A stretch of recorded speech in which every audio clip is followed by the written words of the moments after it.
मैं अपने ऑफिस में बैठा कुछ जरूरी फाइल चेक कर रहा था। मैं काम में इतना डूबा हुआ था कि आसपास क्या हो रहा है इसका भी मुझे होश नहीं था। कल मेरी एक बेहद ज़रूरी मीटिंग थी और उस मीटिंग से मेरे बिजनेस का पूरा भविष्य जुड़ा हुआ था। इसलिए मैं पूरी तरह तैयारी में लगा हुआ था। हर फाइल को बार बार देख रहा था ताकि कोई कमी न रह जाए। तभी दरवाज़ा खुला और मेरा दोस्त अर्जुन अंदर आया, जो मेरे ही ऑफिस में काम करता था। बचपन से हमारी दोस्ती थी, स्कूल की शरारतें, कॉलेज के सपने, सब कुछ साथ देखा था। लेकिन कॉलेज के बाद हमारी राहें अलग अलग हो गई थीं। मेरा बैकग्राउंड मजबूत था, परिवार का सहारा था, अच्छी परवरिश मिली थी, इसलिए मैं सीधा बिजनेस की दुनिया में उतर गया था। जबकि अर्जुन एक मिडिल क्लास परिवार से था। पढ़ाई पूरी करने के बाद उसे नौकरी के लिए काफ़ी भटकना पड़ा था। एक दिन इत्तेफाक से वो मेरे ऑफिस में आया और जैसे ही मैंने उसे देखा, दिल से खुशी निकल पड़ी थी। हम दोनों गले मिले थे, आंखों में पुरानी यादें तैर आई थीं। हमने देर तक बातें की और उसी दिन मैंने उसे अपने ऑफिस में नौकरी दे दी थी। उसे एक अच्छा सहारा मिल गया था और मुझे मेरे बचपन का दोस्त मिल गया था। उस वक्त भी मैं फाइलों में उलझा हुआ था, तभी अर्जुन मेरे सामने आकर चुपचाप खड़ा हो गया। उसके चेहरे पर अजीब सी बेचैनी थी, जैसे वो कुछ कहना चाहता हो लेकिन हिम्मत न जुटा पा रहा हो। मैंने नज़र उठाकर उसकी तरफ देखा और पूछा, क्या हुआ अर्जुन, ऐसे क्यों खड़े हो? सब ठीक तो है ना? घर में भाभी बच्चे सब ठीक हैं? मैंने सोचा शायद कोई घरेलू परेशानी होगी या उसे छुट्टी चाहिए होगी, लेकिन उसने बहुत ही धीमी और कांपती हुई आवाज़ में कहा, नहीं विवेक, बात वो नहीं है। मुझे तुझसे कुछ और ज़रूरी बात करनी है। उसकी आवाज़ में अजीब सा डर और हिचक थी। मैंने फाइल बंद की और गंभीर होकर कहा, साफ साफ बोलो अर्जुन, क्या बात है? उसने मेरी तरफ देखा, फिर नज़रें झुका लीं और बोला, यार विवेक, वो लड़की। इतना कहकर वो चुप हो गया। उसके शब्द जैसे गले में अटक गए हों। मैं थोड़ा चौंक गया था। अर्जुन मेरे गुस्से से अच्छी तरह वाकिफ था। वो जानता था कि 8 दिन पहले जो हादसा हुआ था, अगर उसकी बात फिर से चली तो मेरा सब्र टूट सकता है। मैंने गहरी सांस ली, खुद को संभाला और कहा, कौन सी लड़की अर्जुन? साफ बोलो, आखिर कहना क्या चाहते हो? अर्जुन ने कुर्सी खींची और मेरे सामने बैठ गया। उसके चेहरे पर गंभीरता और आंखों में अजीब सी नमी थी। उसने कहा, देखो विवेक, मेरी बात ध्यान से सुनो। मैं मानता हूँ कि शौर्य ने जो किया वो बहुत गलत था। उसकी लालच की वजह से हमारी कंपनी को करोड़ों का नुकसान हो सकता था और वर्कर्स की जान भी खतरे में पड़ गई थी। उसकी गलती माफ़ी के काबिल नहीं थी और जो सज़ा उसे मिली वो सही थी। लेकिन विवेक, इसमें उस लड़की का क्या कसूर है? उसकी बात सुनकर मैं और भी हैरान हो गया। मैंने सख्त आवाज़ में पूछा, किस लड़की की बात कर रहा है तू? अर्जुन ने गहरी सांस ली और बोला, विवेक, मैं अभी अभी शौर्य के घर से आ रहा हूँ। जैसा तुमने कहा था, मैंने कुछ आदमियों को साथ लेकर उनके घर के अच्छे से तलाशी ली, लेकिन वहाँ जो मैंने देखा उसने मुझे अंदर तक हिला दिया। शौर्य की पत्नी का कुछ महीने पहले ही देहांत हो चुका है और अब उसके घर में सिर्फ उसकी एक 17-18 साल की बेटी रह गई है। विवेक, हमने शौर्य को जेल भिजवा दिया है। उसके पापों की सज़ा उसे मिल चुकी है, लेकिन उसकी मासूम बेटी अकेली रह गई है। जब मैं उनके घर पहुंचा तो पूरा घर सूना पड़ा था, सन्नाटा ऐसा कि दिल घबरा जाए। उस लड़की ने खुद को कमरे में बंद कर रखा था, दरवाज़ा नहीं खोल रही थी। वो इतनी डरी हुई थी कि किसी की आवाज़ सुनकर भी सहम जाती। बड़ी मुश्किल से मैंने उसे भरोसा दिलाया, तब जाकर उसने दरवाज़ा खोला। विवेक, उसका चेहरा आंसुओं से भीगा हुआ था, आंखों में डर और बेबसी साफ नजर आ रही थी। वो लगातार रो रही थी, जैसे इस दुनिया में अब उसका कोई अपना बचा ही ना हो। अर्जुन की आवाज़ भर्रा गई थी और उसकी आंखों से आंसू छलक आए थे। उसकी बात सुनकर मेरे सीने में भी कहीं कुछ टूट सा गया था। कह रही थी वो आ जाएगा, मुझे ज़बरदस्ती ले जाएगा। अर्जुन की बात सुनकर भी मैं हैरान रह गया। मैंने कहा, कौन आएगा? वो लड़की किसकी बात कर रही थी? अर्जुन कहने लगा, उसी लड़की ने मुझे बताया कि मोहल्ले का एक 40-45 साल का आदमी है जो शराबी और जुआरी है। वो उसे ज़बरदस्ती अपने साथ ले जाना चाहता है। उस आदमी ने उस लड़की से कहा है कि उसके बाप ने उसे लाखों रुपये में बेच दिया है। वह आदमी अब दावा कर रहा है कि वो उसे अपने साथ लेकर जाएगा। ये सुनते ही मेरे अंदर गुस्से की लहर दौड़ गई। अर्जुन की आंखों में भी दर्द और बेबसी थी। वो शायद उस लड़की के दर्द को महसूस कर रहा था और मुझे समझ आ गया था कि मामला कितना गंभीर है। अर्जुन आगे कहने लगा, उस मासूम लड़की की क्या गलती है? अगर वो आदमी उसे ज़बरदस्ती अपने साथ लेकर चला गया तो उसकी पूरी ज़िंदगी बर्बाद हो जाएगी। मेरे हाथ, जो फाइल पर जल्दी जल्दी कुछ लिख रहे थे, एक पल के लिए रुक गए थे। शौर्य का नाम सुनते ही मेरे अंदर गुस्सा भर गया था, लेकिन अर्जुन जो कुछ मुझे बता रहा था, मैं उसे भी नज़रअंदाज नहीं कर सकता था। शौर्य ने जो किया था वो बहुत गलत किया था और मैं उसे उसके किए की सज़ा दिलवा चुका था। उसे पुलिस के हवाले कर दिया था। शौर्य हमारी कंपनी में चौकीदारी का काम करता था। दोपहर को जब वर्कर्स को लंच की ज़रूरत होती तो वो उन्हें खाना वगैरह का इंतज़ाम कराता था, लेकिन कुछ महीनों से वो उन्हें मिलावटी खाना खिला रहा था और बदले में बाहर से मोटे पैसे भी कमा रहा था। इस तरह वो कंपनी के वर्कर्स की ज़िंदगी खतरे में डाल रहा था। जब वर्कर्स की तबीयत ख़राब होने लगी तो मैंने खाने की जांच कराई, जिसमें शौर्य की गड़बड़ी साफ उजागर हुई थी। मुझे गुस्सा आया था और मैंने शौर्य के खिलाफ एक एफआईआर करवाई थी। आखिर शौर्य ने मान ही लिया कि वो जहाँ से खाना ऑर्डर करता था वहाँ का मालिक सस्ता और मिलावटी तेल इस्तेमाल करता था और भी घोटाले उसके नाम पर निकल आए थे, जिससे मेरी कंपनी को भारी नुकसान हुआ। खैर, मैंने उसे पुलिस के हवाले कर दिया, लेकिन मुझे ये नहीं पता कि उसके घर में उसकी 17-18 साल की बेटी भी थी। उसकी पत्नी का देहांत के बारे में तो मुझे पहले ही पता था, लेकिन उसकी बेटी के बारे में नहीं। और अब ये सुनकर मुझे झटका लगा कि शौर्य ने अपनी ही बेटी का सौदा कर दिया। अर्जुन अब भी मुझे आस भरी नज़रों से देख रहा था, जैसे मेरे जवाब का इंतज़ार कर रहा हो। मैंने गहरी सांस ली और कहा, अर्जुन, अब हमें क्या करना चाहिए? उसका बाप तो जेल में है, फिर हम उस लड़की के लिए आखिर क्या कर सकते हैं? मेरी बात सुनकर अर्जुन ने गंभीरता से कहा, फ़िलहाल तो हमें उसे किसी सुरक्षित जगह पर पहुंचाना होगा। मैंने गहरी सांस ली और अपना सिर पीछे कुर्सी से टिकाया। कुछ देर सोचने के बाद मैंने कहा, चलो ठीक है, गाड़ी निकालो। उस लड़की के लिए कुछ ना कुछ इंतज़ाम तो करना ही होगा। अगर मेरी वजह से उसकी ज़िंदगी ख़राब हुई या उसकी इज्जत पर आँच आई तो मैं खुद को कभी माफ़ नहीं कर पाऊँगा। मैं और अर्जुन जल्दी से शौर्य के घर पहुँचे। वहाँ एक तमाशा सा लगा हुआ था। मोहल्ले के लोग इकट्ठा थे और एक 45 साल का आदमी ज़ोर ज़ोर से दरवाज़ा पीट रहा था। दरवाज़ा खोलो, नहीं तो मैं दरवाज़ा तोड़कर भी अंदर आ जाऊंगा। ये बात मत भूलो कि तुम्हारे बाप ने 2 लाख रुपयों में तुम्हें मेरे हाथों बेच दिया है। तुम अब मेरी हो और मुझे कोई रोक नहीं सकता। बाहर आओ, मैं तुम्हें अपने साथ लेकर जाऊंगा। तुम इतना डर क्यों रही हो? मैं तुमसे शादी करूंगा, तुम्हें इज्जत के साथ रखूंगा। अंदर से लड़की दरवाज़ा नहीं खोल रही थी। ये सब देखकर मेरा खून खौल उठा। मैं उस आदमी के पास गया और खींचकर उसे दूर धक्का दिया। मैंने गुस्से में कहा, शर्म नहीं आती? एक मजबूर और लाचार लड़की के साथ बदतमीजी करते हो। वो आदमी आग बबूला होकर चिल्लाया, साहब, आप अमीर होंगे तो अपने घर के होंगे, लेकिन अगर आप हम गरीबों के मामले में ना बोलें तो आप ही के लिए अच्छा होगा। मैं उस लड़की के साथ कोई बदतमीजी नहीं कर रहा, बल्कि उसके बाप ने मुझे लाखों रुपये में अपनी लड़की को बेचा है। उसकी बेशर्मी और घिनौनी बातों ने मेरे गुस्से को और बढ़ा दिया। वो कहने लगा, वो मुझसे लाखों रुपये ले चुका है और अगर आपको यकीन ना हो तो मोहल्ले वालों से पूछ लो। शौर्य एक नंबर का जुआरी और शराबी था। उसने अपनी बेटी का सौदा मेरे साथ किया था। उसने कहा था कि वो अपनी बेटी की शादी मुझसे करेगा और बदले में उसे लाखों रुपये चाहिए। वो मुझसे पैसे भी ले चुका है, लेकिन इससे पहले कि वो अपनी शर्त पूरी करता, उसे जेल हो गई। मैंने अर्जुन को इशारा किया। वो मेरे इशारे को समझते हुए मेरे पास आया। उसके कान में मैंने कुछ कहा। उसने फ़ौरन 5 लाख रुपये का चेक भरकर मेरे सामने रख दिया।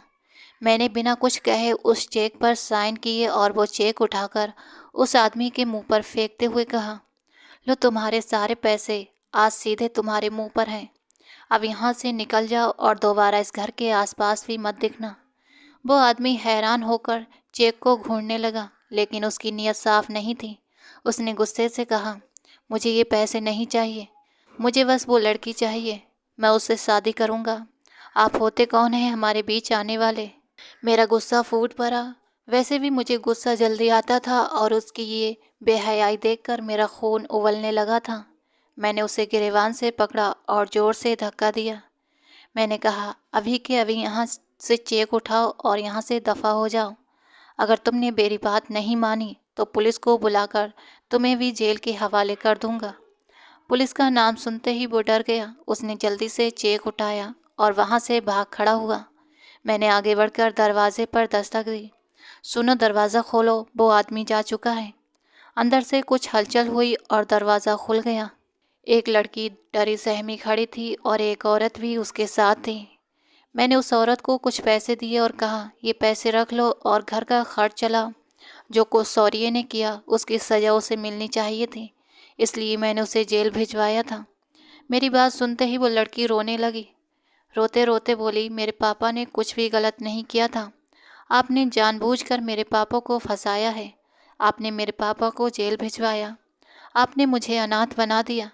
मैं आपको कभी माफ़ नहीं करूँगी। उस लड़की की बात सुनकर मेरी आंखें गुस्से से लाल हो गईं।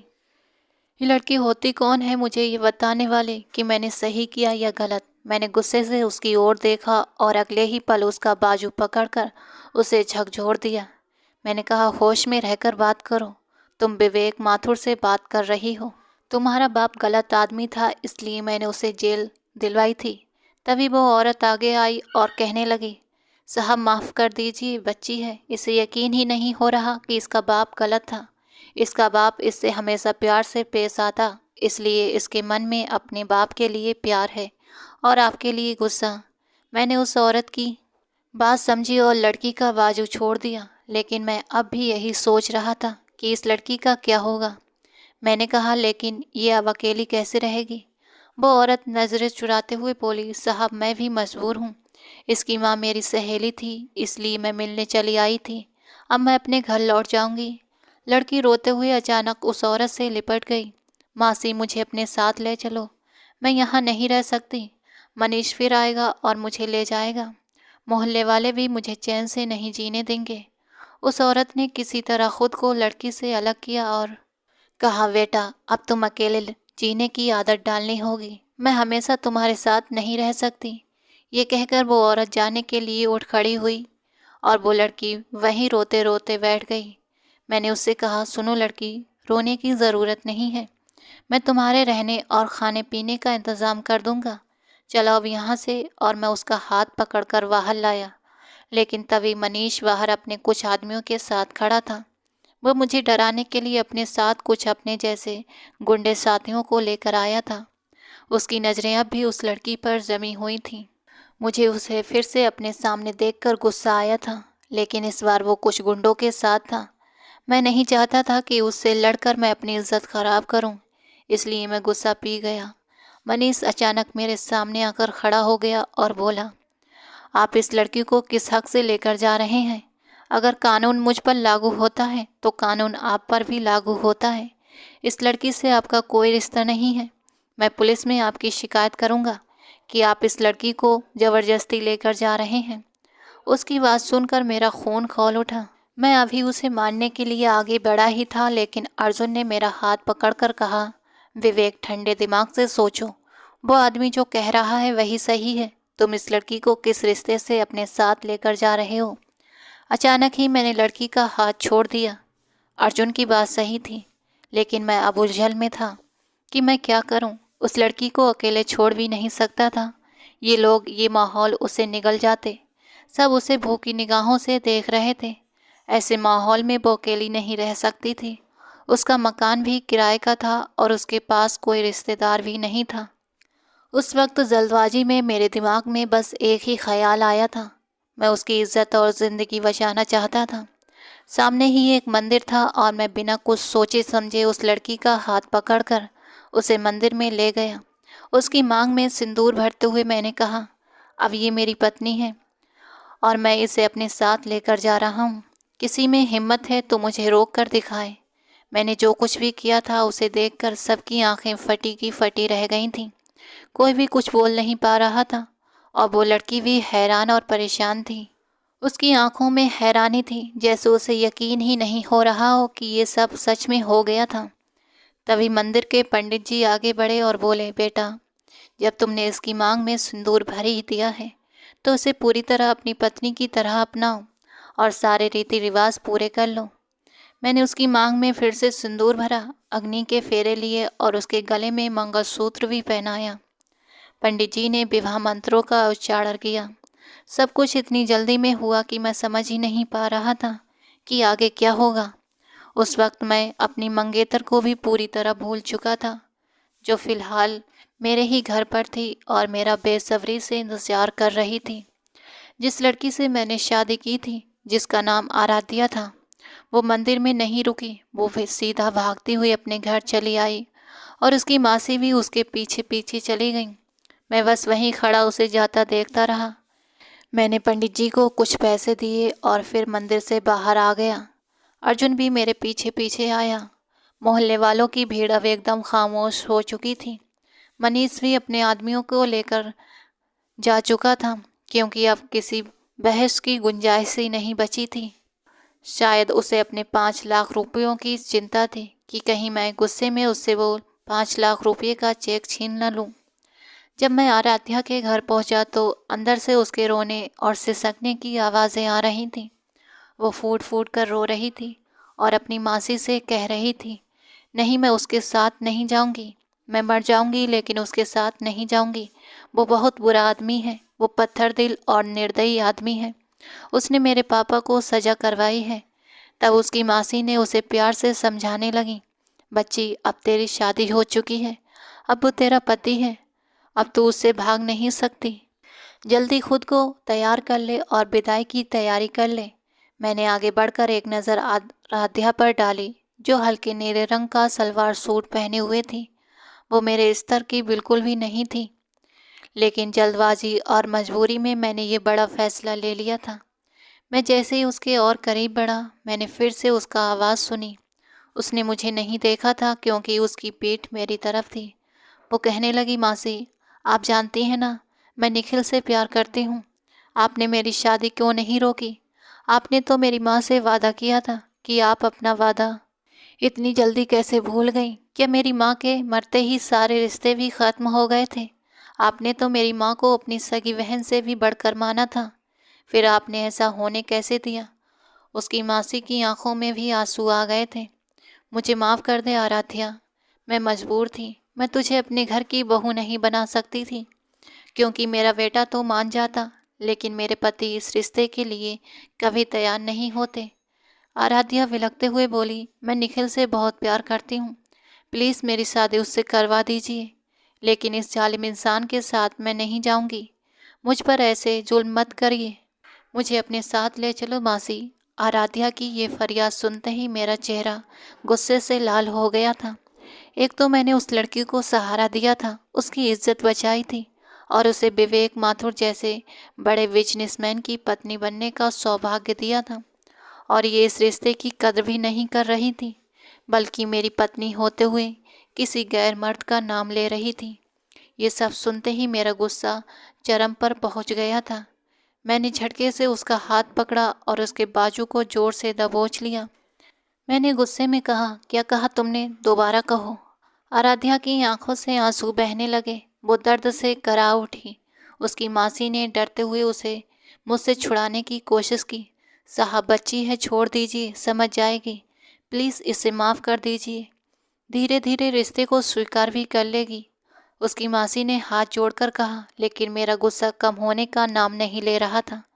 अगले ही पल मैंने आराध्या को घसीटते हुए बाहर निकाला। मोहल्ले के लोग तमाशा देख रहे थे, लेकिन किसी में कुछ कहने की हिम्मत नहीं थी। मैंने उसे गाड़ी की फ्रंट सीट पर बिठाया और खुद ड्राइविंग सीट पर बैठ गया। गाड़ी चलाते वक्त भी वो सिसक कर रो रही थी। उसका रोना मेरे गुस्से को और बढ़ा रहा था। मैंने अचानक गाड़ी रोक दी, जिससे उसका सिर डैशबोर्ड से टकराने से बचा। मैंने गुस्से में कहा, अगर अब रोइंग तो यहीं छोड़ दूंगा। उसने डर के मारे इधर उधर देखा। ऊंचे ऊंचे पेड़ और सुनसान रास्ता देखकर वो चुप हो गई। मैंने गाड़ी फिर से चला दी और कहा, तुम्हारे बाप ने जो किया उसकी सजा वो भुगत रहा है। तुम खुद को कमज़ोर मत समझो। तुम्हें शुक्र मनाना चाहिए कि मैंने तुम्हें अपनी पत्नी बनाया। वो चुपचाप सिर झुकाए बैठी रही। कुछ देर में हम मानथुरबिला पहुंच चुके थे। गाड़ी से उतरते हुए मैंने कहा, चलो अब तुम्हें अपने घर वालों से मिलवाना है। आखिर तुम मेरी पत्नी हो। मैंने उसका हाथ पकड़ा। घर में घुसते ही दादी सोफे पर बैठी थी। मेरी आवाज़ सुनकर उन्होंने पूछा, इतना शोर क्यों है? मैंने मुस्कुराकर कहा, दादी मैं आपकी एक ज़रूरी बात बताने आया हूँ।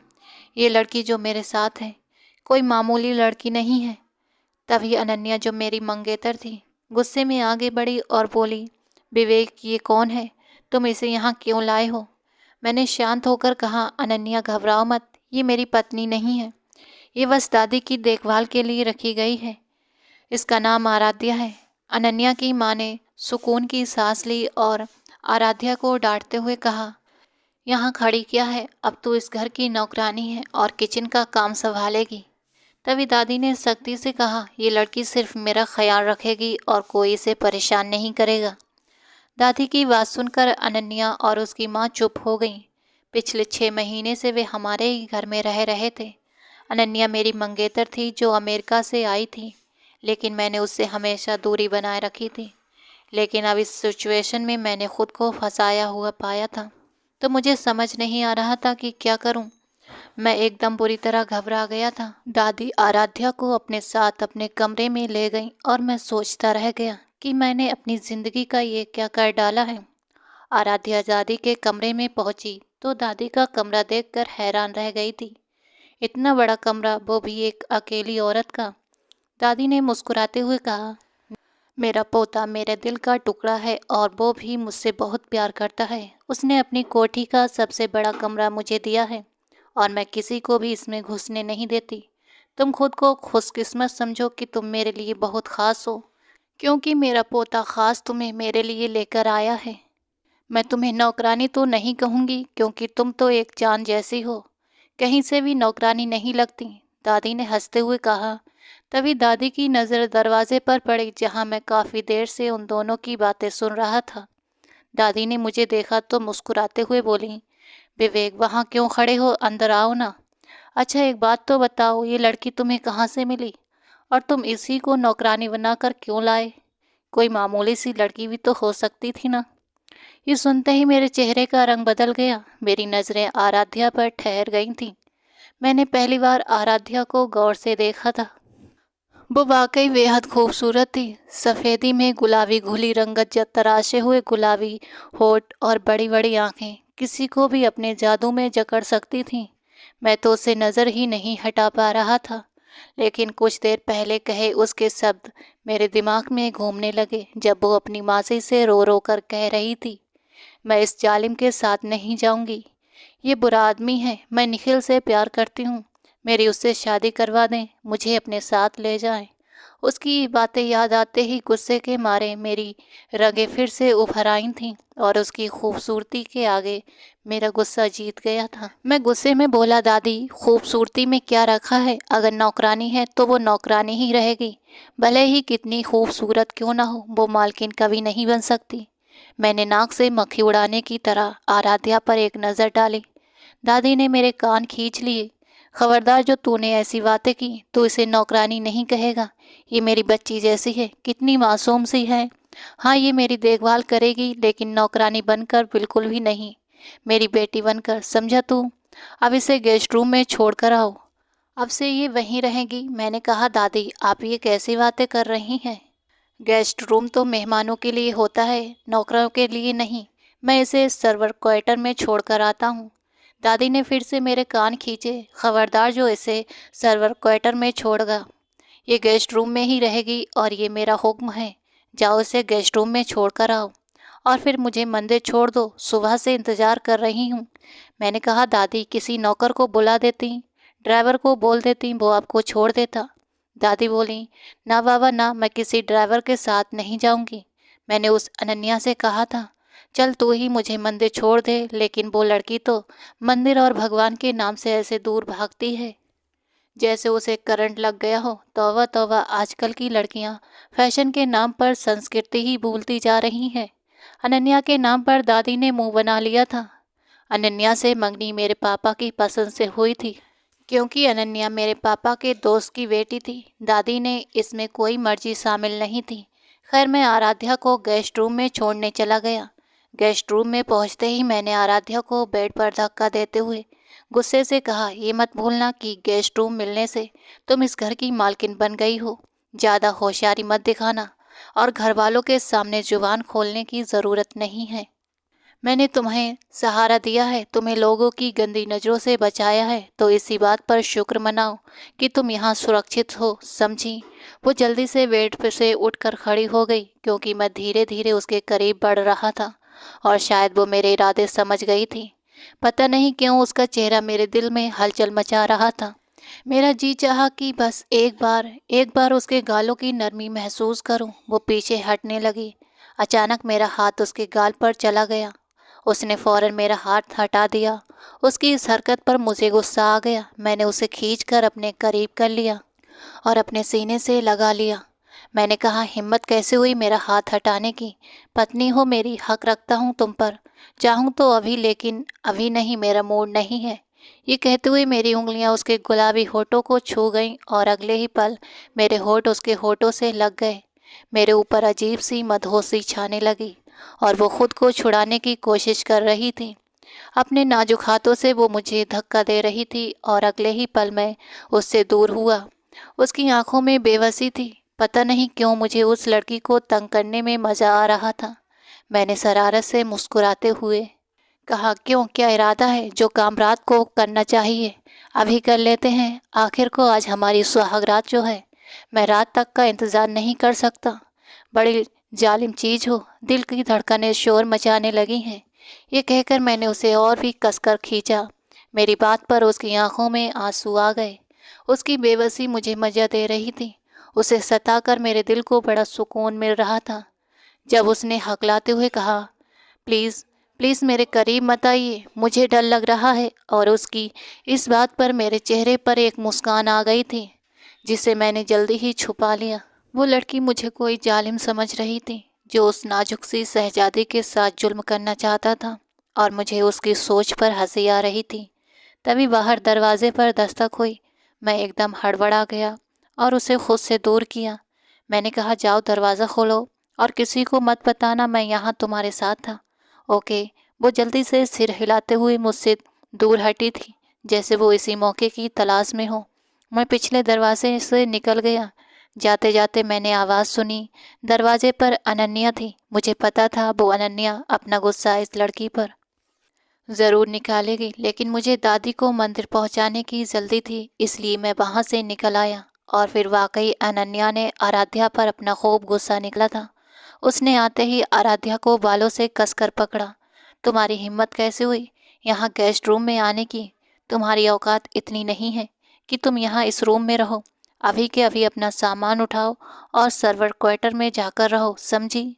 आराध्या धीरे से मिन्नत करते हुए बोली, लेकिन मुझे तो यहाँ दादी ने भेजा है, मैं यहाँ से कहीं नहीं जाऊंगी। उसकी हिम्मत पर अनन्या ने उसे जोरदार थप्पड़ मारा था। तुम्हारी इतनी हिम्मत कि तुम मेरे सामने बकवास करो? मैं तुम्हें अभी बताती हूँ कि तुम मेरी बात से इनकार कैसे कर सकती हो। ये कहकर उसने आराध्या का हाथ पकड़ा और अपनी तरफ खींचा और उसे कोठी के पिछले हिस्से में ले जाकर चली गई, जहाँ कोई आता जाता नहीं था। पेड़ भी काफ़ी ऊंचे ऊंचे लगे हुए थे। काफ़ी समय हो गया था और वहाँ की सफाई भी नहीं हुई थी। उसने आराध्या को वहीं झटका देकर कहने लगी, अब तुम यहीं रहोगी। घर के अंदर आने की कोशिश भी मत करना, वरना तुम्हारा बुरा हाल करूंगी। ये कहकर अनन्या अपने कमरे में चली गई। सर्दियों का मौसम था। शाम का अंधेरा फैलने लगा था और ठंडी हवाएं चलने लगी थीं। ठंड से ठिठुरती आराध्या वहीं एक तरफ बैठ गई थी। इधर मैं दादी को लेकर मंदिर आया था। दादी को मंदिर छोड़ने के बाद मैं जरूरी काम से चला गया। दादी ने कहा था, ठीक आधे घंटे बाद आकर ले जाना। और ठीक आधे घंटे बाद जब मैं दादी को लेकर आया तो रास्ते में दादी अपनी दोस्त से मिलने चली गई। मुझे भी मजबूरी में दादी के साथ जाना पड़ा। और जब दो औरतें मिलकर बैठती हैं तो जो बातों का सिलसिला चलता है, मेरे कानों से खून निकलने लगा। मैं कितनी ही बार दादी को आंखों आंखों से इशारा कर चुका था, दादी चले, काफ़ी देर हो गई है, लेकिन दादी भी जैसे पूरी तरह ढीठ बनी बैठी थी। मुझे यूं नज़रअंदाज कर रही थी जैसे मैं उनके सामने बैठा ही नहीं हूँ। हर कोई मेरे गुस्से से कांपता था, लेकिन दादी को मेरे गुस्से की जरा भी परवाह नहीं थी। मैं गुस्से में पहलू पर पहलू बदल रहा था, और कहीं 9 बजे जाकर दादी की बातों का सिलसिला थमा था और मैं सोफे से उठकर खड़ा हुआ। दादी को भी अंदाज़ा हो गया था कि अब मैं और ज़्यादा नहीं बैठने वाला, तो दादी भी अपनी सहेली को अलविदा कहते हुए मेरे साथ चली आईं। मैंने गुस्से में कहा, दादी आप जानबूझकर मुझे तंग कर रही थी ना। दादी कहने लगी, लो भला, मैं तुम्हें तंग क्यों करूँगी। अब इतने समय बाद अपनी दोस्त से मिली थी तो क्या 2 घड़ी बात भी ना करती। तुझे बड़ी जल्दी रहती है, तुझे कौन सा घर जाकर पहाड़ तोड़ने थे। अगर मेरे साथ बैठ गया, कुछ देर हो गई तो क्या हुआ। मैंने कहा, दादी मुझे और भी काम होते हैं। आपको इतना ही घूमना फिरने का शौक है तो आप ड्राइवर के साथ चली जाया करें, मेरा टाइम वेस्ट क्यों करती हैं। मेरी बात पर दादी ने मुंह फुला लिया और मैं दादी की नाराज़गी बर्दाश्त नहीं कर सका। दादी को मैंने जैसे तैसे मना लिया था और फिर मैं घर की तरफ रवाना हुआ। घर पहुंचते पहुंचते 9 बज चुके थे। दादी अपने कमरे में चली गई थी, जबकि मैं अपने कमरे की तरफ बढ़ने ही वाला था कि तभी रास्ते में अनन्या ने मेरा रास्ता रोक लिया। वो अच्छी तरह से तैयार बनी घूम रही थी। मैंने ऊपर से नीचे तक उसे देखा। मैंने कहा, कहीं जाना है। मेरा दिल अचानक डर के मारे धड़क उठा था। अब कहीं अनन्या की जिम्मेदारी मुझे उठानी ना पड़े, कहीं उसने अपनी सहेलियों के घर न जाना हो। मुझे अंदर से झुंझलाहट महसूस हुई थी, लेकिन अनन्या की अगली बात ने मुझे सुकून पहुंचाया था। अरे नहीं विवेक, मैं तो तुम्हारा ही इंतज़ार कर रही थी। आज मेरा बड़ा मन था कि तुम्हारे साथ बैठकर कुछ टाइम स्पेंड करूं, और गर्मा गर्म कॉफ़ी बनाकर लाती हूं और तुम्हारे कमरे में चलकर कॉफ़ी पीते हैं, साथ में ढेर सारी बातें भी करेंगे। ये कहकर अनन्या मुझे वहीं परेशान सा छोड़कर किचन में चली गई और मैं थके थके कदमों से अपने कमरे में आ गया था। मेरा इरादा आराध्या के पास जाने का था।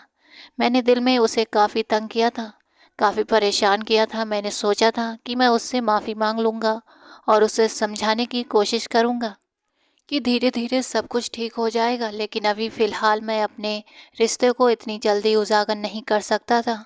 लेकिन अनन्या के इस प्लान ने सब कुछ खत्म कर दिया था। खैर, मरे मरे कदमों से मैं अपने कमरे में चला आया। थोड़ी देर बाद ही अनन्या 2 मग कॉफ़ी लेकर आई थी। आते ही उसने रूम की लाइट ऑफ की। अनन्या ने कमरे में जगह जगह कैंडल जलाकर माहौल को काफ़ी रोमांटिक बना दिया था। वो मेरे पास आकर बैठ चुकी थी। जितना मैं उससे दूर रहने की कोशिश कर रहा था, उतना ही वो मेरे करीब आ रही थी। उसने मुस्कुराते हुए कहा, विवेक तुम तो मुझसे ऐसे दूर भाग रहे हो जैसे मैं तुम्हारे लिए कोई अजनबी हूँ। मैं तुम्हारे साथ कुछ रोमांटिक पल बिताना चाहती हूँ, प्लीज़ मेरे करीब आओ ना। ये कहकर वो मेरे और भी करीब आ गई थी, लेकिन मुझे अंदर से एक अजीब सी बेचैनी, एक अजीब सी झुंझलाहट महसूस हो रही थी। कुछ ही देर में हमारी कॉफ़ी भी ख़त्म हो गई। मैंने हल्के से कहा, अच्छा अनन्या, अब तुम जाओ, 10 बजने वाले हैं, तुम्हें सो जाना चाहिए। अनन्या ने मेरी बात पर हंसते हुए कहा, तो क्या हुआ, अभी तो मैं और भी तुम्हारे साथ थोड़ा टाइम बिताऊंगी। उसने एलसीडी पर रोमांटिक मूवी लगा दी और बोली, पहले इस मूवी को देखो, बातें करेंगे, उसके बाद ही मैं जाऊंगी। मूवी काफ़ी रोमांटिक थी, लेकिन मेरा मन वहाँ नहीं था। मेरा दिल तो आराध्या में उलझा हुआ था। तभी अनन्या ने अचानक कहा, तुम्हें पता है, वो नौकरानी जिसे तुम सुबह लेकर आए थे, उसकी इतनी हिम्मत हो गई कि वो गेस्ट रूम में रहने का सोच रही थी। लेकिन मैं भी कम तीखी नहीं हूँ। उसे अच्छा सबक सिखाया। मैंने मैंने उसे हवेली के पिछले हिस्से में फेंक दिया है। जब तक पूरी रात ठंड में तड़पेगी, तब उसे अच्छे से समझ आएगा। ये सुनते ही मेरा दिल धक से रह गया था। बाहर इतनी सर्दी थी और अनन्या ने उसे हवेली के पीछे फेंक दिया था। मैं कुछ कहने ही वाला था, लेकिन मैं घर में कोई बवाल खड़ा नहीं करना चाहता था। मेरी बेचैनी अंदर ही अंदर बढ़ने लगी थी। मैं बार बार घड़ी की तरफ देख रहा था। जैसे जैसे समय बीत रहा था, मेरा दिल और बेचैन हो रहा था। आराध्या को घर से बाहर किए हुए कम से कम 4-5 घंटे हो चुके थे, और आखिरकार रात 11 बजे मैं किसी तरह अनन्या को टालने में सफल हुआ था। वो उठकर अपने कमरे में चली गई और मैं जल्दी से हवेली के पिछले हिस्से की तरफ भागा था। मैंने अंधेरे में ही आवाज़ लगाई, आराध्या, आराध्या कहाँ हो तुम? लेकिन कोई जवाब नहीं आया। तभी एक कोने में बैठी एक छाया पर मेरी नज़र पड़ी थी। वो आराध्या ही थी, जो ठंड से सिकुड़ती हुई एक कोने में बैठी थी, बिल्कुल निडल और बेहिस। मैं जल्दी से उसके पास पहुंचा और उसे कंधे से पकड़कर हिलाया। आराध्या उठो, अंदर चलो। लेकिन वो कुछ भी बोल नहीं रही थी। उसका शरीर काँप रहा था, उसके होंठ नीले पड़ चुके थे। मैंने जल्दी से अपने कंधों पर पड़ी शॉल उतारकर उसके चारों ओर लिपेट दी थी और उसे अपनी बाहों में उठाकर गेस्ट रूम में आया था। उसे बेड पर लिटाकर मैंने दरवाज़ा बंद किया और लाइट ऑफ कर दी, ताकि अनन्या को शक न हो कि आराध्या वापस गेस्ट रूम में आ चुकी है। मैं धीरे धीरे आराध्या को होश में लाने की कोशिश करने लगा, लेकिन ठंड की वजह से उसकी हालत और भी गंभीर हो रही थी। उसके होंठ और ज़्यादा नीले होने लगे थे। उसका शरीर ठंड से अकड़ने लगा था। हल्के हल्के उसका पूरा शरीर काँप रहा था। वो बेहोश हो चुकी थी, होश में नहीं थी। मैंने हीटर भी ऑन कर दिया था, लेकिन कोई फ़र्क नहीं पड़ रहा था। मोटा सा कंबल डालने के बाद भी आराध्या का कांपना बंद नहीं हो रहा था और ना ही उसे होश आ रहा था। और फिर अगले ही पल मैंने अपनी शर्ट उतार कर दूर फेंकी। मैं कुछ देर तक आराध्या को देखता रहा। मुझे शर्मिंदगी भी महसूस हो रही थी। ये सब कुछ मेरी वजह से हुआ था। और फिर मैं कंबल हटाकर आराध्या के बगल में लेट गया और उसे अपनी आगोश में लेकर उसके वजूद को गर्म करने की कोशिश करने लगा। इसके बाद भी आराध्या की हालत में सुधार नहीं आ रहा था। और फिर मैंने आराध्या के वजूद से हर चीज़ को धीरे धीरे अलग कर दिया और उसके बाद मैंने उसे अपनी बाहों में दोबारा भरा था। उसके ठंडे वजूद में मैं पूरी तरह खो गया था। ये ऐसे नाजुक पल थे कि मैं बहकने लगा था। मेरे दिल में कहीं से आवाज़ आई, आराध्या तुम्हारी पत्नी है, हक रखते हो तुम उस पर, फिर ये झिझक क्यों? सारी हदें पार कर दो। लेकिन मैं अभी ये सब कुछ करना नहीं चाहता था।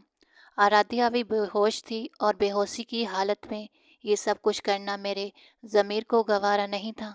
मैं उसे अपना हक वसूल करना चाहता था। मैं कोई फरिश्ता नहीं था, आम मर्द था। मेरे अंदर भी जज्बात थे और मैं नाजुक पलों में खुद को संभाल नहीं पा रहा था। लेकिन फिर भी मैं ये सब कुछ करना नहीं चाहता था, क्योंकि मैं नहीं चाहता था कि आराध्या मुझसे बदगुमान हो जाए। वो वैसे भी मुझसे डरी सहमी थी, वैसे ही मुझे अच्छा इंसान नहीं समझती थी। अगर मैं उसकी मजबूरी का फ़ायदा उठाकर उसकी बेहोशी की हालत में कुछ भी गलत करता, तो वो मुझे और भी नफ़रत करती और मैं तो बस उसकी जान बचाना चाहता था। लेकिन मैं अपनी हालत का क्या करता, अपने जज्बातों का क्या करता, जो धीरे धीरे बहक रहे थे। सुबह मेरी आंख आराध्या के कसमसाने पर खुली थी। मैंने आंखें खोल कर देखा तो आराध्या आंखें फाड़े मुझे हैरान और परेशान नज़रों से देख रही थी। लेकिन वो अब भी मेरी बाहों के शिकंजे में थी और अब मेरी बाहों से निकलने की कोशिश कर रही थी। लेकिन अगले ही पल मैंने उसे खींच कर दोबारा अपने करीब किया। मैंने कहा, क्या हुआ? तो तुम तो मुझसे ऐसे दूर भाग रही हो जैसे मैं कोई अछूत हूँ। कहने लगी, आप मेरे इतने करीब क्यों आए? आपने मेरे साथ क्या किया है? मैंने कहा, तुम्हारा पति हूँ। तुम्हारा पति तुम्हारे करीब आया है, कोई गैर मर्द नहीं। इतना सोच विचार मत करो, समझी? और आराम से लेटी रहो। अभी सुबह होने में काफ़ी टाइम है। इतनी जल्दी मैं नहीं उठता। और तुम भी इतनी जल्दी उठकर क्या करोगी? वो लोग तुम्हें काम में लगा देंगे। हालांकि नींद की वजह से मैं ये भूल गया था कि मैं गेस्ट रूम में हूँ। अगर किसी ने मेरे कमरे में जाकर देख लिया या फिर कोई इधर आ गया तो हमारी पोल पट्टी खुल सकती है। और फिलहाल मैं अभी कोई तमाशा नहीं चाहता था। मैं इस बात को अपने तरीके से हैंडल करना चाहता था। और जब मैं नींद से दोबारा बेदार हुआ और ये ख्याल मुझे आया तो मैं जल्दी से उठकर बैठ गया था। और फिर जैसे ही आराध्या की नज़र खुद पर पड़ी, उसने जल्दी से चादर में खुद को छुपाया, क्योंकि वो इस हालत में थी जिस हालत में रात मैंने उसके शरीर को गर्मी दी थी। उसे देखकर मेरी आंख में फिर से खुमारी उतरने लगी थी। कहने लगी, आप बहुत गंदे हैं। आपने मेरे साथ क्या किया है बताइए? आपने मेरी बेहोशी का फ़ायदा उठाया है। आपने अच्छा नहीं किया। आपने बहुत गलत किया है। आपने ऐसा नहीं करना चाहिए था। अगर अगर मैं प्रेग्नेंट हो गई तो क्या होगा? सब लोग मुझे यहाँ से धक्के मार कर निकाल देंगे। कोई भी मेरा विश्वास नहीं करेगा। वो रो रही थी और मुझे उसके इस तरह बोलने पर हंसी आई थी। मैंने कहा, पागल हो? बिल्कुल, पहली बात तो ये है, ऐसा कुछ नहीं होगा, क्योंकि मैंने सिर्फ तुम्हारे वजूद को गर्मी दी थी, क्योंकि तुम्हें बहुत ज़्यादा ठंड लग चुकी थी। अगर मैं ऐसा नहीं करता तो तुम्हारी जान भी जा सकती थी। मैंने तुम्हारे साथ कुछ भी गलत नहीं किया था। हालांकि मैं चाहता तो सब कुछ कर सकता था, क्योंकि तुम मेरी पत्नी थी, मेरे लिए कोई गैर नहीं थी। लेकिन मैं बेहोशी की हालत में ये सब कुछ करना नहीं चाहता था। ये मेरी गैरत को गवारा नहीं था। वैसे मैं अभी चाहूँ तो सब कुछ कर सकता हूँ। कसम से उस वक्त बड़ी मुश्किल से खुद को कंट्रोल किया था। लेकिन अब जब तुम होश में हो तो क्यों ना, ये कहते कहते मैं उसके कंबल में घुसने की कोशिश करने लगा, लेकिन वो जल्दी से दुबक दूर हटी थी। उसकी इस हरकत पर मेरा कहकहा बुलंद हुआ था। मैंने कहा, अच्छा बाबा, इतना डरने की ज़रूरत नहीं है।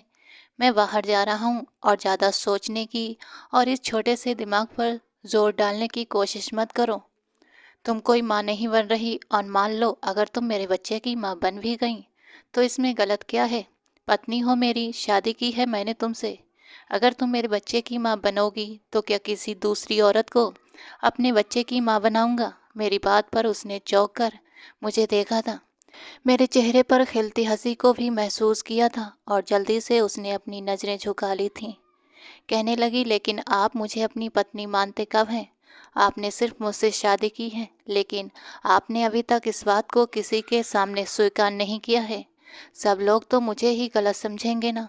मुझे भी इस बात का एहसास था। मैंने कहा, ज़्यादा सोचने की ज़रूरत नहीं है, मैं सब कुछ हैंडल कर लूँगा, समझी? दादी को जब पता चला कि अनन्या ने आराध्या को पीछे कोठी के बाहर फेंक दिया था तो दादी अनन्या पर बहुत गुस्सा हुई थीं। उसे बहुत डांटने लगी थीं। पर अनन्या को अपनी इंसल्ट महसूस हुई थी और शायद उसने आराध्या से बदला लेने की ठान ली थी। वो खुद को इनसिक्योर फील करने लगी थी, क्योंकि आराध्या की खूबसूरती के आगे कोई भी मर्द बहक सकता था। तो अनन्या के दिल में भी ये डर था कि विवेक भी कहीं उसकी खूबसूरती के आगे बहक न जाए। इसलिए उसने आराध्या को नुकसान पहुंचाने के बारे में सोचा। जब मैं पानी पीने किचन में गया तो अचानक ही मेरी नज़र अनन्या पर पड़ी थी।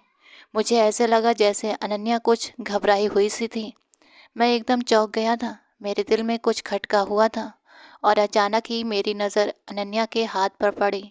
उसके हाथ में एक ब्लेड था और उसके साथ ही आराध्या खड़ी थी, सब्जी काट रही थी। मेरा दिल धड़क उठा था। जरूर अनन्या कुछ गलत करने वाली थी। और अगले ही पल अनन्या का हाथ ऊपर उठा था और इससे पहले वो ब्लेड से आराध्या के चेहरे पर कट मार दी और जल्दी से आगे बढ़ा था और अपना हाथ आराध्या के आगे किया था। उसे खींचकर अपने सीने से लगा लिया था। इस अचानक हरकत पर आराध्या भी घबरा गई थी। अनन्या का हाथ हवा में लहराया और मेरे बाजू पर एक कट मार चुका था। ये सब कुछ देखकर अनन्या भी घबरा चुकी थी। मेरे बाजू से खून बहने लगा था। खून देखकर आराध्या और अनन्या दोनों की आंखें फैल गई थीं, लेकिन आराध्या अब भी मेरे सीने से लगी थर थर काँप रही थी। जल्दी से एक नौकर आया और उसने मेरे हाथ पर बैंडेज करना शुरू कर दी। मेरी आंखों से गुस्से की लपट निकल रही थी, जबकि अनन्या अफसर झुकाए खड़ी थी। जब उसने मेरे हाथ पर बैंडेज कर दी तो मैं गुस्से से अनन्या की तरफ बढ़ा। अनन्या को बाजू से दबोचा और मैंने कहा, क्या करना चाहती थी तुम? आराध्या को नुकसान पहुंचाना चाहती थी? बताओ, क्यों कर रही थी तुम ऐसा? जबकि अनन्या रोने लगी थी, क्योंकि मुझे डर था। आखिर तुम किस हक से इस लड़की को बचाते हो? क्यों इसको इतनी इज्जत देते हो? क्या रिश्ता है इसका तुम्हारे साथ? निकालो इसे अभी, इसी वक्त इस घर से। मेरे पीछे खड़ी आराध्या को उसने खींच कर निकाला था और उसे धक्का देने लगी थी। इस घर की नौकरानी है ये, लेकिन तुम इसे मालकिनों की तरह इज्जत देते हो, आखिर क्यों? तभी दादी बीच में आई थीं। उन्होंने एक जोरदार थप्पड़ अनन्या को मारा। अनन्या, होश में आओ। एक तो तुमने इतनी घटिया हरकत की है, ऊपर से अब तुम विवेक पर अपना गुस्सा निकाल रही हो और अब आराध्या को भी घर से निकाल रही हो। जाओ यहाँ से अपने कमरे में, वरना मैं बहुत कुछ बुरा कर गुजरूंगी। अनन्या रोते हुए अपने कमरे में भाग गई और अनन्या की माँ भी अनन्या के पीछे पीछे उसके कमरे में चली गई थी। दादी ने आराध्या का हाथ पकड़ा, उसे लेकर अपने कमरे में चली गई। पीछे मुड़कर कहने लगी, और विवेक, तुम भी अपने कमरे में जाओ। तुमसे कुछ ज़रूरी बात करनी है। डरी सहमी आराध्या दादी के साथ चली जा रही थी। थोड़ी देर बाद मैं भी दादी के कमरे में पहुंच गया। आराध्या दादी की गोद में सर रखे सिसक सिसक कर रो रही थी और दादी उसका सर सहला रही थी। मुझे देखकर दादी ने गुस्से में मुझे घूरा था। कहने लगी, इधर बैठो, तुम्हारे तो कान मैं अभी खींचती हूँ। तुम दुनिया वालों से छुपा सकते हो लेकिन मेरी बूढ़ी नज़रों से नहीं। बताओ, क्या रिश्ता है तुम्हारा आराध्या से? झूठ मत बोलो, क्योंकि मैं सब कुछ भाप चुकी हूँ। कुछ न कुछ तो दाल में काला जरूर है। और अब मैं और ज़्यादा झूठ नहीं सुनूंगी। मैं भी अब और ज़्यादा झूठ नहीं बोल सकता। मैंने दादी को सब कुछ बता दिया। मेरी बात सुनकर दादी के चेहरे पर एक सुकून भरी मुस्कान आई थी। उन्होंने आराध्या को उठाकर अपने सीने से लगा लिया और झट अपने हाथ में रखे खानदानी सोने के कंगन आराध्या के हाथ में पहना दिए और उसकी बलाएं ले लीं, जबकि आराध्या के चेहरे पर भी सुकून उतर आया था। शायद उसे इसी बात का इंतज़ार था कि मैं उसे सबके सामने स्वीकार कर लूं। दादी कहने लगी, विवेक, तूने इस बात के लिए इतनी देर लगा दी। अरे तूने आज मुझे इतनी बड़ी खुशखबरी दी है कि मेरी ज़िंदगी के 10 साल और बढ़ गए हैं। अरे मैं तो यही सोच सोच कर मरी जाती थी कि उस परकटी को तू मेरी बहू बना देगा, जिसे ना हमारे संस्कार का पता है ना हमारी संस्कृति का। तुझे लेकर वो हमेशा के लिए यहाँ से चली जाती और मैं अकेली बूढ़ी यहाँ तड़पती रहती। लेकिन अब मुझे कोई चिंता नहीं है, मेरी बहू बिल्कुल वैसी है जैसी मैं चाहती थी। ये कहकर उन्होंने आराध्या को फिर से अपने साथ लगा लिया और बोली, अब तू मेरी बच्ची को कोई तकलीफ नहीं पहुंचाएगा। मैं देख रही हूँ जब से आराध्या इस घर में आई है, हर वक्त रोई रोई सी रहती है। तू उसे तंग करता है ना? अगर आगे से तूने उसे कुछ भी कहा तो मैं तेरे कान खींचूंगी, समझा? अब जा, इसे लेकर अपने कमरे में जा। पत्नी है तेरी तो तेरे कमरे में ही रहेगी ना, कि गेस्ट रूम में? आराध्या एकदम डर सी गई थी, लेकिन दादी के इशारे करने पर वो मेरे साथ चल पड़ी थी। मेरे सीने से भी जैसे एक बोझ उतर गया था। मैं उसे लेकर अपने कमरे में चला आया। पहली बार आराध्या ने मेरा कमरा देखा था। आंखें फाड़ फाड़ कर कमरे को देख रही थी। मैंने अपना तौलिया लिया और बाथरूम में चला गया, जबकि वो वहीं घबरा कर बेड पर बैठी रही, जैसे किसी के हुक्म का इंतज़ार कर रही हो। जब मैं नहाकर वापस आया तो मैंने अपने इर्द गिर्द सिर्फ तौलिया लपेटा हुआ था। मुझे तौलिए में देखकर आराध्या ने जल्दी से अपनी नज़रें झुका लीं। मेरे चेहरे पर मुस्कुराहट आ गई थी। मैं ड्रेसिंग टेबल के सामने खड़े होकर अपने बाल सुखाने लगा, लेकिन वो अब भी नज़रें झुकाए बैठी थी और अपनी उंगलियां मड़ोड़ रही थी। मैंने कहा, अब इंतज़ार क्या कर रही हो? जाओ जल्दी से फ्रेश हो जाओ। आराध्या ने कांपती आवाज़ में कहा, मेरे पास कपड़े नहीं हैं, मैं क्या पहनूंगी? उसकी बात पर मुझे गुस्सा आया। मैंने कहा, अपने कपड़े अपने साथ लेकर क्यों नहीं आई थी? और उसने मुझे बेबसी से देखा, जैसे कह रही हो, आपने मुझे इतना मौका ही कहाँ दिया था? मुझे ज़बरदस्ती घसीटते हुए अपने साथ लेकर आए थे। उसकी नज़रों का मतलब समझकर मैंने जल्दी से नज़रें चुरा लीं और कहा, अब आंसू बहाने की ज़रूरत नहीं है। मैं तुमसे प्यार से कह रहा था। कौन सा तुम पर जुल्म किए थे? हमेशा रोती रहती हो। ये कहकर मैं अलमारी की तरफ गया और एक शर्ट और अपना एक ट्राउज़र निकाल कर उसे थमा दिया। ये लो, आज के लिए ये पहन लो, कल तुम्हारे लिए कुछ कपड़े ले आऊँगा। उसने मेरे हाथों से कपड़े लिए और जल्दी से बाथरूम में चली गई। थोड़ी देर बाद जब वो नहाकर वापस आई तो मेरी नज़रें उस पर पड़ी और मैं उसे देखता ही रह गया। ढीली ढीली शर्ट और ट्राउज़र में उससे नज़रें नहीं हटा पा रहा था। वो भी झिझक रही थी, जबकि उसका ये शर्मीला रूप मुझे और बेचैन कर रहा था। मैंने गोद में रखा लैपटॉप साइड में रखा और धीरे से आराध्या के करीब चला आया। वो फ़ौरन उससे दूर होने लगी। तभी मैंने उसे बाजू से पकड़कर अपने करीब किया और कहा, क्या हुआ? मुझसे दूर क्यों जा रही हो? शादी की है तुमसे और इतनी खूबसूरत पत्नी सामने हो तो खुद को काबू में रखना मुश्किल हो जाता है। ये कहते हुए मैंने उसके चेहरे को दोनों हाथों में थाम लिया और उसकी आंखों में देखते हुए कहा, पता है मेरी दादी की क्या ख्वाहिश है? वो मरने से पहले अपने परपोते या परपोती को अपनी गोद में खिलाना चाहती हैं। तो मैं सोच रहा हूँ उनकी ये ख्वाहिश जल्दी पूरी कर दूँ।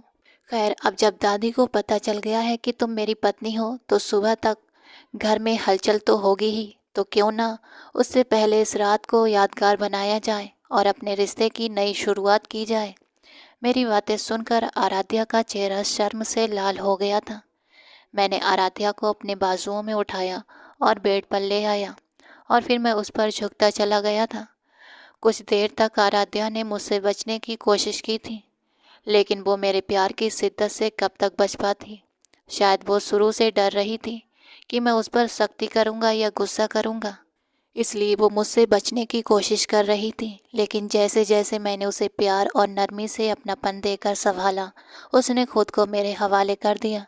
मैंने भी अपनी सारी चाहत और अपनापन आराध्या पर लुटा दिया था। मैं उसे दिल से अपनी पत्नी स्वीकार कर चुका था और उसके साथ अपनी पूरी ज़िंदगी बिताने का खुद से वादा भी कर चुका था। अगले ही दिन हमारी ज़िंदगी का सबसे हसीन दिन निकला, लेकिन हमारी सुबह की शुरुआत अनन्या की तेज पुकार से हुई। मैंने तो अपने कानों में उंगलियां डाल ली थी, जबकि आराध्या भी मुझे डरी हुई नज़रों से देखने लगी।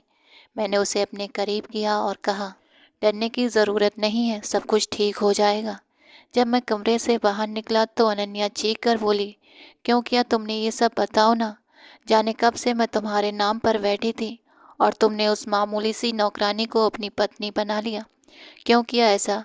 कह दो कि दादी मजाक कर रही हैं।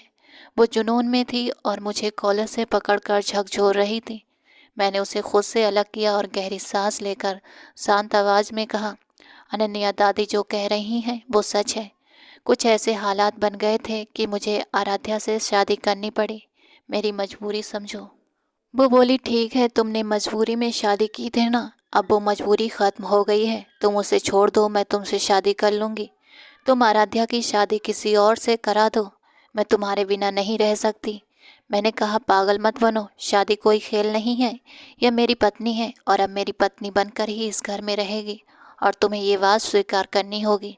और वैसे भी मैंने कभी तुमसे शादी का वादा नहीं किया था। मेरे पिता और तुम्हारे माता पिता ने ज़बरदस्ती हमारी मंगनी करवाई थी। ये कहकर मैंने अपनी उंगली में पहनी मंगनी का छल्ला उतार कर उसके हाथ पर रख दिया और कहा, लो अब ये मंगनी भी ख़त्म, क्योंकि मैं तुम्हें सिर्फ दोस्त मानता था और पहले भी साफ कह चुका था कि मेरे साथ तुम्हें कभी मोहब्बत नहीं मिलेगी। तुम अपने लिए दूसरा रास्ता चुन लो, लेकिन तुम ही मेरे पीछे पागल बनी रही। अनन्या की माँ मेरे पास आई और बोली, तुम ऐसा कैसे कर सकते हो? तुम्हें पता है तुम्हारे पिता पर अनन्या के पिता के कितने एहसान हैं। मैंने बेपरवाही से कहा, ये मेरा मामला नहीं है, आप जाकर उनसे बात करें। वैसे भी अब मैं अपनी ज़िंदगी के फैसले खुद लूँगा। वे दोनों गुस्से में घर से चले गए। अगले ही दिन दादी ने अपनी बहू की मुंह दिखाई के लिए एक बड़ा फंक्शन रखा था। वो सबको बताना चाहती थी कि उन्होंने अपने पोते की शादी कर दी है और उनकी बहू चांद का टुकड़ा है। मुंह दिखाई के फंक्शन में आराध्या बेहद खूबसूरत लग रही थी और मैं गर्व और प्यार से सबको बता रहा था कि वो मेरी पत्नी है, जिस तरह मैं खुशी से उसका परिचय करवा रहा था। आराध्या मुझे नम आँखों से देख रही थी। उसकी आंखों में अब मेरे लिए अपनापन और भरोसा झलक रहा था। उसने सुकून से अपना सिर मेरे कंधे पर टिका दिया और मैंने उसके माथे को चूमकर धीरे से उसके कान में कहा, अपने दिल और दिमाग से सारे वहम निकाल दो, तुम सिर्फ मेरी हो, मेरे अलावा किसी और का ख्याल भी अपने दिल में मत लाना। उसने मुस्कुराकर कहा, वरना क्या करेंगे? मैंने हंसते हुए कहा, वरना नाराज़ हो जाऊंगा और निखिल का ख्याल तो दिल से बिल्कुल निकाल देना। ये सुनकर उसे शादी के वक्त की बात याद आ गई थी। वो खिलखिलाकर हंस पड़ी और बोली, मुझे निखिल से कोई ख़ास मोहब्बत नहीं थी, बस परिवार का दबाव था और उस वक्त मुझे तुमसे डर लगता था, इसलिए ऐसा लगा था, लेकिन अब मेरे दिल में आपके सिवा कोई और नहीं है। ये कहकर आराध्या ने फिर से अपना सिर मेरे कंधे पर रख दिया। मैंने भी उसे अपने साथ समेट लिया। सब लोगों की तालियों की आवाज़ ने हमें एहसास दिलाया कि हम अकेले नहीं हैं।